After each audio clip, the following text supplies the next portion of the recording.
ಎಲ್ಲರಿಗೂ ನಮಸ್ಕಾರ. ನಾನು ಲಲಿತಾ. ಆಹಾರಶ್ರೀ ಚಾನಲ್ಗೆ ತಮಗೆಲ್ಲರನ್ನು ಸ್ವಾಗತಿಸ್ತಾ ಇದ್ದೀನಿ. ನಾನಿವತ್ತು ನಾವು ಮರಾಠಿಯಲ್ಲಿ ಇದಕ್ಕೆ ಮಾಯಿನ ಮೂಳು ಅಂತ ಹೇಳ್ತೀವಿ. ಇದಕ್ಕೆ ಕನ್ನಡದಲ್ಲಿ ಮಾಕಳಿ ಬೇರು, ಮಾಂಗನಿ ಬೇರು ಅಂತಲೂ ಕೂಡ ಹೇಳ್ತಾರೆ. ಈ ಬೇರು ಈ ರೀತಿ ಇರುತ್ತೆ.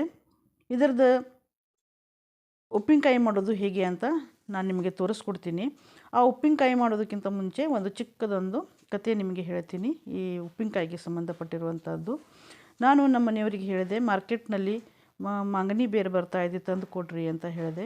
ಅವರು ಯಾವ್ಯಾವುದು ಬೇರುಗಳನ್ನು ತಂದು ನೀನು ಉಪ್ಪಿನಕಾಯಿ ಅದು ಇದು ಅಂತ ಏನು ಮಾಡಲಿಕ್ಕೆ ಹೋಗಬೇಡ, ಗೊತ್ತಿಲ್ಲದೇ ಏನೂ ಮಾಡಬೇಡ ಅಂದರು. ಗೊತ್ತಿದೆ ತಂದು ಕೊಡಿ ಅಂದರು, ತಂದು ಕೊಡಲಿಲ್ಲ. ಆವಾಗ ನೆಕ್ಸ್ಟ್ ಸಂಡೇ ನಾನು ಏನು ಮಾಡಿದೆ ಅಂದರೆ, ನಮ್ಮ ಅಕ್ಕನ ಜೊತೆಯಲ್ಲಿ ಮಾರ್ಕೆಟಿಗೆ ಹೋಗಿ ಈ ಬೇರನ್ನು ತೊಗೊಂಡು ಬಂದು ಉಪ್ಪಿನಕಾಯಿನ ಮಾಡಿದೆ. ಉಪ್ಪಿನಕಾಯಿನ ಮಾಡಿ ಒಂದು 15 ದಿನ ಬಿಟ್ಟು ನಮ್ಮ ಮನೆಗೆ ಒಬ್ಬರು ಗೆಸ್ಟ್ ಬಂದರು. ಆ ಗೆಸ್ಟ್ ಜೊತೆಗೆ ಇವರಿಗೂ ಹಾಕಿ ಕೊಟ್ಟೆ. ಆವಾಗ ಅವರು ಕೂಡ ಅವ್ರ ಮನೆಯಲ್ಲಿ ಈ ಉಪ್ಪಿನಕಾಯನ್ನು ಮಾಡ್ತಾರಂತೆ. ಅವರು ಹೇಳಿದರು, ನಾವು ಈ ಸೀಸನಲ್ಲಿ ಬಹಳ ಈ ಉಪ್ಪಿನಕಾಯಿನ ಮಾಡೋದು ಅಂತ ಅವರು ಹೇಳಿದರು. ಅವಾಗಿಂದ ಇವರು ತಿನ್ನಲಿಕ್ಕೆ ಶುರು ಮಾಡಿದರು. ಇವಾಗ ಯಾವಾಗ ನಾವು ಏನು ಕೇಳಿದ್ರು ಅವರು ನನಗೆ ತಂದು ಕೊಡ್ತಾರೆ. ಈ ವರ್ಷ ನಾನು 2 kg ಅಷ್ಟು ತಂದು ಈ ಉಪ್ಪಿನಕಾಯಿಯನ್ನು ಮಾಡಿದ್ದೀನಿ. ಇದು ನನ್ನ ಮಗನಿಗಾಗಲಿ ಇದು ತುಂಬ ಇಷ್ಟ. ನನ್ನ ಮಗಳಿಗೆ 1 kg, ನನಗೆ 1 kg ಅಷ್ಟು ನಾನು 2 kg ತಂದು ಮಾಡಿದ್ದೀನಿ ಉಪ್ಪಿನಕಾಯಿನ. ಇಲ್ಲಿ ನಾನು ಮಾಂಗನಿ ಬೇರು ತೊಗೊಂಡಿದ್ದೀನಿ, ಈ ರೀತಿ ಉದ್ದದಕ್ಕೆ ಹೆಚ್ಚಿ ತೊಗೊಂಡಿದ್ದೀನಿ. ಇಲ್ಲಿ 4 ಟೀ ಸ್ಪೂನಷ್ಟು ನಾನು ಸಾಸಿವೆ ತೊಗೊಂಡಿದ್ದೀನಿ, 1 ಟೀ ಸ್ಪೂನಷ್ಟು ಜೀರಿಗೆ ತೊಗೊಂಡಿದ್ದೀನಿ, ಹಾಗೆಯೇ 2 ಲವಂಗ, 2 ಕರಿಮೆಣಸು ಮತ್ತು ದಾಲ್ಚಿನ್ನಿ ತೊಗೊಂಡಿದ್ದೀನಿ. ನೀವು 8ರಿಂದ 10 ಕರಿಮೆಣಸು ಮತ್ತು ಲವಂಗನೂ ಕೂಡ ತೊಗೋಬಹುದು. ನಾನಿಲ್ಲಿ ಖಾರ ಸ್ವಲ್ಪ ಸ್ಟ್ರಾಂಗ್ ಇದೆ ಅನ್ನೋ ಕಾರಣಕ್ಕೆ ಸ್ವಲ್ಪನೇ ತೊಗೊಂಡಿದ್ದೀನಿ. ಮತ್ತು ಇಲ್ಲಿ ಉಪ್ಪು ತೊಗೊಂಡಿದ್ದೀನಿ, ರುಚಿಗೆ ತಕ್ಕಷ್ಟು ಉಪ್ಪು. ಹಾಗೆಯೇ 2 ದೊಡ್ಡ ಗಡ್ಡೆ ಬೆಳ್ಳುಳ್ಳಿ ಜಜ್ಜಿ ತೊಗೊಂಡಿದ್ದೀನಿ. ಹಾಗೆಯೇ ಇಲ್ಲಿ ಬೆಲ್ಲ ಮತ್ತು ಹಿಂಗು ತೊಗೊಂಡಿದ್ದೀನಿ. ಮತ್ತು ಅರ್ಧ ಬೌಲಷ್ಟು ನಾನು ಖಾರದ ಪುಡಿ ತೊಗೊಂಡಿದ್ದೀನಿ. ಮತ್ತು 1 ಬೌಲಷ್ಟು ಇಲ್ಲಿ ಎಣ್ಣೆ ತೊಗೊಂಡಿದ್ದೀನಿ. ಎಣ್ಣೆ ಸ್ವಲ್ಪ ಉಪ್ಪಿನಕಾಯಿಗೆ ಹೆಚ್ಚು ಬೇಕಾಗ್ತದೆ. ಮತ್ತು ನೀವು 2 ಸ್ಪೂನಷ್ಟು ಬಡೆ ಸೊಪ್ಪು ತೊಗೋಬೋದು. ಹಾಗೆಯೇ ಮೆಂತ್ಯ ಕಾಳು ಒಂದು ಅರ್ಧ ಸ್ಪೂನಷ್ಟು ತೊಗೋಬಹುದು. ಅರ್ಧ ಸ್ಪೂನಷ್ಟು ತೊಗೊಂಡಾಗ ಅದನ್ನು ಸ್ವಲ್ಪ ಹುರಿದು ಬಿಟ್ಟು ತೊಗೊಳ್ಳಿ, ಹಾಗೆಯೇ ತೊಗೊಳ್ಳಿಕ್ಕೆ ಹೋಗಬೇಡಿ. ಈಗ ಇದಕ್ಕೆ ಮಣ್ಣೆಲ್ಲ ಇರುತ್ತೆ, ಅದಕ್ಕೋಸ್ಕರ ನೀರಿನಲ್ಲಿ ಈ ರೀತಿ ಹಾಕಿಡಬೇಕು. ಹಾಕಿಟ್ಟು ಇದನ್ನು ಮೇಲ್ಗಡೆ ಸಿಪ್ಪೆ ಏನಿರುತ್ತಲ್ಲ, ಆ ಸಿಪ್ಪೆ ಎಲ್ಲ ನಾವು ತೆಗಿಬೇಕು. ಒಂದು ಚಾಕು ಆಗಲಿ ಅಥವಾ ಒಂದು ಸ್ಪೂನಿಂದ ಆದರೂ ಈ ಮೇಲಿನ ಸಿಪ್ಪೆ ಎಲ್ಲ ತೆಗಿಬೇಕು. ಸಿಪ್ಪೆಯನ್ನು ತೆಗೆಯೋದು ಕಷ್ಟ ಏನಿಲ್ಲ, ಆರಾಮಾಗಿ ತೆಗಿಬಹುದು. ಮತ್ತು ಈ ರೀತಿ ಏನಾದರೂ ಹಾಳಾಗಿದ್ದು ಇತ್ತಂದರೆ ಅದನ್ನು ಕೂಡ ತೆಗೆದುಬಿಡಿ. ಅಂಥದ್ದೇನಾದರೂ ಇತ್ತಂದರೆ ಉಪ್ಪಿನಕಾಯಲ್ಲಿ ಹಾಕ್ಲಿಕ್ಕೆ ಹೋಗಬೇಡಿ, ಉಪ್ಪಿನಕಾಯಿ ಹಾಳಾಗುತ್ತೆ. ಈ ರೀತಿ ನಾವು ಇದರ ಮೇಲಿನ ಸಿಪ್ಪೆ ಎಲ್ಲ ತೆಗಿಬೇಕು. ಕ್ಲೀನ್ ಮಾಡಿ ತೆಗೆದಾದ ನಂತರ ಮತ್ತೆ ನಾವು ಇದನ್ನು ನೀರಿಗೆ ಹಾಕಬೇಕು. ನೀರಿಗೆ ಹಾಕೋದ್ರಿಂದ ಇದು ಕಪ್ಪಾಗಲ್ಲ. ಇಲ್ಲಾಂದರೆ ಸೈಡಿಗೆ ನಾವು ಹಾಗೇ ಇಟ್ಟಿವಿ ಅಂದರೆ ಅದು ಕಪ್ಪಾಗಿಬಿಡುತ್ತೆ. ಅದಕ್ಕೋಸ್ಕರ ಇಲ್ಲಿ ಮತ್ತೊಂದು ಪಾತ್ರೆಯಲ್ಲಿ ನಾನು ನೀರನ್ನು ತೊಗೊಂಡಿದ್ದೀನಿ, ಅದರಲ್ಲಿ ಈಗ ಇದನ್ನು ಹಾಕ್ತಾಯಿದ್ದೀನಿ.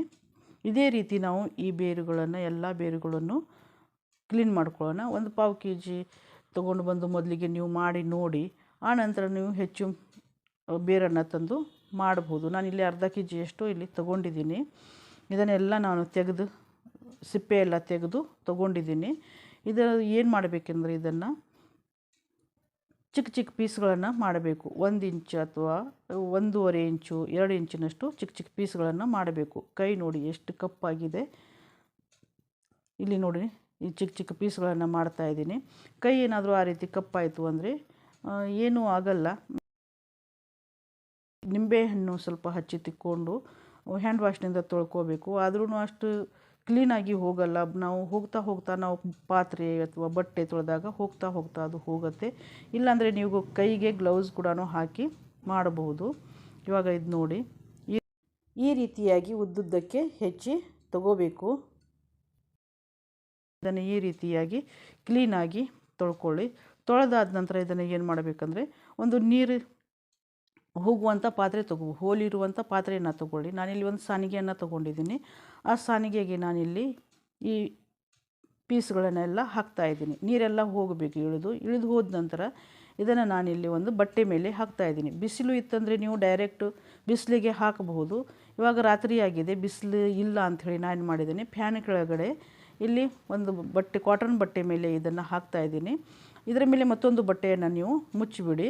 ಅಂದರೆ ಏನಾದರೂ ಧೂಳು ಗೀಳು ಏನಾದರೂ ಬೀಳತ್ತೆ ರಾತ್ರಿ ಟೈಮಲ್ಲ ಅದಕ್ಕೆ. ಇವಾಗ ಬೆಳಿಗ್ಗೆ ಆಗಿದೆ, ಬೆಳಿಗ್ಗೆ 8 ಗಂಟೆ ಆಗಿದೆ. 8 ಗಂಟೆ ಸುಮಾರಿಗೆ ನಾನು ಇದನ್ನು ಈಗ ತೆಗಿತಾ ಇದ್ದೀನಿ. ತೆಗೆದು ಇದನ್ನು ನಾವು ಹೊರಗಡೆ ಬಿಸಿಲಿಗೆ ಇಡೋಣ. ಅಂದರೆ ನೀರಿನ ಅಂಶ ಏನೂ ಇರಬಾರ್ದು ಉಪ್ಪಿನಕಾಯಿ ಮಾಡುವಾಗ. ಹೂ ನೋಡಿ ಎಷ್ಟು ಚೆನ್ನಾಗಾಗಿದೆ ದಾಸವಾಳದ್ದು. ಉಪ್ಪಿನಕಾಯಿ ಮಾಡುವಾಗ ನೀರಿನ ಅಂಶ ಏನೂ ಇರಬಾರ್ದು. ಅದಕ್ಕೋಸ್ಕರ ಇದರಲ್ಲಿ ಏನಾದರೂ ಅಲ್ಪ ಸ್ವಲ್ಪ ನೀರಿನ ಅಂಶ ಉಳಿತು ಅಂದರೆ ಅದು ಹೋಗುತ್ತೆ. ಅದಕ್ಕೋಸ್ಕರ ನಾನಿಲ್ಲಿ ಬಿಸಿಲಿಗೆ ತಂದು ಇಟ್ಟಿದ್ದೀನಿ. ಸೂರ್ಯ ನೋಡಿ ಬೆಳಿಗ್ಗೆ 8 ಗಂಟೆ ಆಗಿದೆ. ಇವಾಗ ನಾನಿಲ್ಲಿ ಮಸಾಲೆ ಮಾಡ್ಕೊಳ್ತಾ ಇದ್ದೀನಿ. ಇದು ಎಲ್ಲ ಹಸಿಯಾಗಿಯೇ ಮಸಾಲೆ ಮಾಡ್ಕೊಳ್ಳೋಣ. ಸಾಸಿವೆ ಹಾಕಿದ್ದೀನಿ ಮಿಕ್ಸಿ ಜಾರಿಗೆ, ಹಾಗೆಯೇ ಜೀರಿಗೆ ಹಾಕಿದ್ದೀನಿ, ಮತ್ತು ಮೆಣಸುಕಾಳು, ಲವಂಗ ಮತ್ತು ದಾಲ್ಚಿನ್ನಿ ಹಾಕಿದ್ದೀನಿ, ಹಾಗೆಯೇ ಖಾರದ ಪುಡಿ ಹಾಕಿದ್ದೀನಿ. ನೀವು ಬೇಕಿದ್ದರೆ ಬಡೆ ಸೊಪ್ಪು ಕೂಡ 2 ಸ್ಪೂನಷ್ಟು ತೊಗೋಬಹುದು. ಹಾಗೆಯೇ ಮೆಂತ್ಯಕಾಳು ಅರ್ಧ ಸ್ಪೂನಷ್ಟು ತೊಗೊಂಡು ಮೆಂತ್ಯಕಾಳು ಅಷ್ಟೇ ನೀವು ಹುರ್ಕೊಳ್ಳಿ. ಹುರಿದು ಅದನ್ನು ಕೂಡ ಈ ಮಸಾಲೆಗೆ ಹಾಕಿ ತರಿಯಾಗಿ ಪೌಡ್ರ್ ಮಾಡ್ಕೊಳ್ಳಿ. ಈಗ ನಾನಿಲ್ಲಿ ಎಣ್ಣೆ ಬಿಸಿ ಮಾಡಲಿಕ್ಕೆ ಇಲ್ಲಿ ಇಟ್ಟಿದ್ದೀನಿ. ಈ ಎಣ್ಣೆ ಬಿಸಿ ಆದ ನಂತರ ನಾವು ಈ ಮಸಾಲೆ ಏನು ಮಾಡ್ಕೊಂಡಿರ್ತೀವಲ್ಲ ಅದೆಲ್ಲ ಹಾಕಬೇಕಾಗ್ತದೆ. ಇಲ್ಲಿ ಎಣ್ಣೆ ನೋಡಿ ಬಿಸಿಯಾಗಿದೆ. ಒಂದು ಬೆಳ್ಳುಳ್ಳಿ ಹಾಕಿ ನೋಡ್ತಾ ಇದ್ದೀನಿ, ಬಿಸಿಯಾಗಿದೆ. ಈ ಬಿಸಿಯಾಗಿರುವ ಎಣ್ಣೆಯನ್ನು ನಾವು ಒಲೆ ಮೇಲೇ ಇಟ್ಟು ನಾವು ಬೆಳ್ಳುಳ್ಳಿ ಆಗಲಿ ಮಸಾಲೆ ಆಗಲಿ ಹಾಕಬಾರ್ದು. ಕೆಳಗಡೆ ಇಳಿಸಿ ಒಂದು 2-3 ನಿಮಿಷ ಬಿಟ್ಟು ನಾವು ಈ ಬೆಳ್ಳುಳ್ಳಿಯನ್ನು ಹಾಕಬೇಕು. ಇಲ್ಲಾಂದರೆ ಬೆಳ್ಳುಳ್ಳಿ ಕಪ್ಪಾಗಿಬಿಡುತ್ತೆ, ಆವಾಗ ಸರಿ ಆಗಲ್ಲ. ಅದು ಫ್ಲೇವರೇ ಬೇರೆ ಬರುತ್ತೆ ಬೆಳ್ಳುಳ್ಳಿದು. ಇವಾಗ ಇದಕ್ಕೆ ನಾವೇನು ರುಬ್ಕೊಂಡಿದ್ದೀವಲ್ಲ, ಪೌಡ್ರ್ ಏನು ಮಾಡ್ಕೊಂಡಿದ್ದೀವಲ್ಲ ಮಸಾಲೆದು, ಈ ರೀತಿಯಾಗಿ ನಾನು ಮಾಡ್ಕೊಂಡಿದ್ದೀನಿ. ಇದನ್ನೇ ಇಲ್ಲಿ ಹಾಕ್ಕೊಳ್ಳೋಣ. ಎಣ್ಣೆ ಬಿಸಿ ಇರುವಾಗ ಈ ಪೌಡ್ರ್ ಕೂಡ ಹಾಕಿದ್ರೂ ಮಸಾಲೆ ಎಲ್ಲ ಕಪ್ಪು ಆಗಿಬಿಡುತ್ತೆ. ಆಮೇಲೆ ಉಪ್ಪಿನಕಾಯಿಗೆ ಕಲರ್ ಕೂಡ ಕಪ್ಪು ಬರುತ್ತೆ, ಚೆನ್ನಾಗಿ ಬರಲ್ಲ ಉಪ್ಪಿನಕಾಯಿಗೆ ಕಲರ್. ಈಗ ನೋಡಿ ನಾನು ಮಾಡಿರ್ತೀನಿ, ಕೆಂಪಗೆ ಚೆನ್ನಾಗಿ ಕಲರ್ ಬಂದಿದೆ. ಈಗ ಇದಕ್ಕೆ ಹಿಂಗು 1 ಸ್ಪೂನಷ್ಟು ಹಾಕ್ತಾಯಿದ್ದೀನಿ. ಹಿಂಗು ಹಾಕಿ ಇದನ್ನು ಮಿಕ್ಸ್ ಮಾಡ್ಕೊಳ್ಳಿ. ಚೆನ್ನಾಗಿ ಮಿಕ್ಸ್ ಮಾಡಿ ಇದು ತಣ್ಣಗಾಗಲಿಕ್ಕೆ ಬಿಡಬೇಕು. ತಣ್ಣಗಾದ ನಂತರ ನಾವು ಉಪ್ಪಿನಕಾಯಿಗೆ ಸೇರಿಸಬೇಕು. ಅದಕ್ಕಿಂತ ಮುಂಚೆ ಬಿಸಿ ಇರುವಾಗಲೇ ಉಪ್ಪಿನಕಾಯಿಗೆ ಸೇರಿಸಬಾರ್ದು, ಇಲ್ಲಾಂದರೆ ಉಪ್ಪಿನಕಾಯಿ ಹಾಳಾಗುತ್ತೆ. ಇವಾಗ ಅದು ತಣ್ಣಗಾಗುವವರೆಗೂ ನಾವಿದಕ್ಕೆ ಒಂದು ಪಾತ್ರೆಗೆ ಈ ಹೋಳುಗಳೆಲ್ಲ ಪಾತ್ರೆಗೆ ಹಾಕ್ತಾಯಿದ್ದೀನಿ. ಇದಕ್ಕೆ ಉಪ್ಪು ಮತ್ತು ಅರಿಶಿನ ಮತ್ತು ನಿಂಬೆಹಣ್ಣಿನ ರಸ ಇದೆಲ್ಲ ಹಾಕಿ ಹಚ್ಕೊಳ್ಳೋಣ ನಾವು. ಇವಾಗ ಇಲ್ಲಿ ಉಪ್ಪು ಹಾಕ್ತಾಯಿದ್ದೀನಿ. ಈ ಉಪ್ಪಿನಕಾಯಿ ಮಾಡಿದ 15 ದಿನದ ನಂತರ ನೀವು ಮತ್ತೇನು ಇದಕ್ಕೆ ಉಪ್ಪು ಖಾರ ಏನಾದರೂ ಬೇಕಾಗಿದೆ ಅಂದರೆ ನೀವು 15 ದಿನದ ನಂತರ ಮತ್ತೆ ಮಿಕ್ಸ್ ಮಾಡ್ಕೋಬಹುದು. ಈಗ ಇದಕ್ಕೆ ಅರಿಶಿನ ಹಾಕ್ತಾಯಿದ್ದೀನಿ. 1 ಸ್ಪೂನಷ್ಟು ಅರಿಶಿನ ಹಾಕಿ ಈ ರೀತಿಯಾಗಿ ಮಿಕ್ಸ್ ಮಾಡ್ತಾಯಿದ್ದೀನಿ. ಈ ರೀತಿಯಾಗಿ ನೀವು ಮಿಕ್ಸ್ ಮಾಡ್ಕೋಬಹುದು ಅಥವಾ ಕೈಯಿಂದಾದ್ರೂ ಮಿಕ್ಸ್ ಮಾಡ್ಕೋಬಹುದು. ಈಗ ಇದಕ್ಕೆ 4 ನಿಂಬೆ ಹಣ್ಣನ್ನು ತೊಗೊಂಡಿದ್ದೀನಿ ನಾನು. ಅದರ ರಸ ಇಲ್ಲಿ ತೆಗೆದಿಟ್ಕೊಂಡಿದ್ದೀನಿ. ಪೂರ್ತಿಯಾಗಿ ರಸ ಹಿಂಡಲಿಲ್ಲ ನಾನು, ಸ್ವಲ್ಪ ಅದರ ಹೋಳಲ್ಲಿ ರಸ ಇದೆ, ಅದನ್ನು ಇಲ್ಲಿ ರಸ ಹಾಕ್ತಾಯಿದ್ದೀನಿ.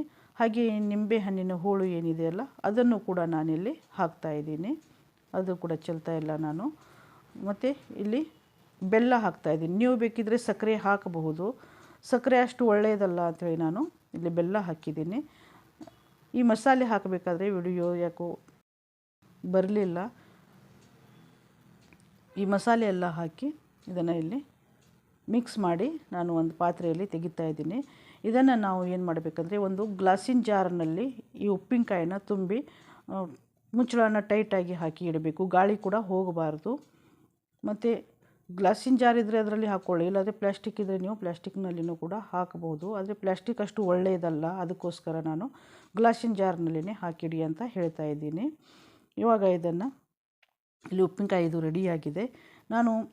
ಈ ವರ್ಷ ನಾನು 2 kg ಅಷ್ಟು ತಂದು ಮಾಡಿದ್ದೆ ಅಂತ ಹೇಳಿದ್ನಲ್ಲ. ಇವಾಗ ನೋಡಿ ಇಲ್ಲಿ ನೀವು ಕಲರ್ ನೋಡ್ಬೋದು ಎಷ್ಟು ಚೆನ್ನಾಗಿ ಬಂದಿದೆ ನೋಡಿ. ಈಗ 2 kg ಅಷ್ಟು ನಾನಿಲ್ಲಿ ತಂದು ಉಪ್ಪಿನಕಾಯಿನ ಮಾಡಿದ್ದೀನಿ. ಇದು 1 ವರ್ಷ ಪೂರ್ತಿ ನಾವು ಇಟ್ಟು ತಿನ್ಬೋದು, ಹಾಳಾಗಲ್ಲ. ನಿಮಗೆ ಈಜಿಯಾಗಿಯೇ ಹೇಗೆ ಮಾಡೋದು ಅಂತ ನಾನು ನಿಮಗೆ ತೋರಿಸಿಕೊಟ್ಟಿದ್ದೀನಿ. ನಿಮಗೆ ಈಜಿಯಾಗಿರುವಂಥ ರೆಸಿಪಿಗಳು ಬೇಕು ಅಂದರೆ ನನ್ನ ಚಾನಲ್ನ ಸಬ್ಸ್ಕ್ರೈಬ್ ಮಾಡಿ, ಹಾಗೆಯೇ ಪಕ್ಕದಲ್ಲಿರುವ ಬೆಲ್ ಐಕನ್ನ ಕ್ಲಿಕ್ ಮಾಡಿ, ಮತ್ತು ನಿಮ್ಮ ಫ್ರೆಂಡ್ಸ್ ರಿಲೇಟಿವ್ಸ್ಗೂ ಕೂಡ ಈ ವಿಡಿಯೋವನ್ನು ಶೇರ್ ಮಾಡಿ, ಮತ್ತು ಹೇಗಿತ್ತು ಅಂತ ಕಮೆಂಟ್ ಕೂಡ ಮಾಡಿ. ನೀವು ಉಪ್ಪಿನಕಾಯಿನ ಡೈಲಿ ಯೂಸ್ ಮಾಡಲಿಕ್ಕೆ ಸಪ್ರೇಟ್ ಭರಣಿಯಲ್ಲಿನೇ ತೆಗೆದಿಡಿ. ಅದೇ ಭರಣಿಯಲ್ಲಿ ನೀವು ಪದೇ ಮುಚ್ಚಳ ತೆಗೆಯೋದು ಹಾಕೋದು ಮಾಡೋದ್ರಿಂದ ಉಪ್ಪಿನಕಾಯಿ ಹಾಳಾಗಬಹುದು. ಅದಕ್ಕೋಸ್ಕರ ಬೇರೆ ಭರಣಿಯಲ್ಲಿ ನೀವು ತೆಗೆದಿಟ್ಟು ಯೂಸ್ ಮಾಡಬಹುದು.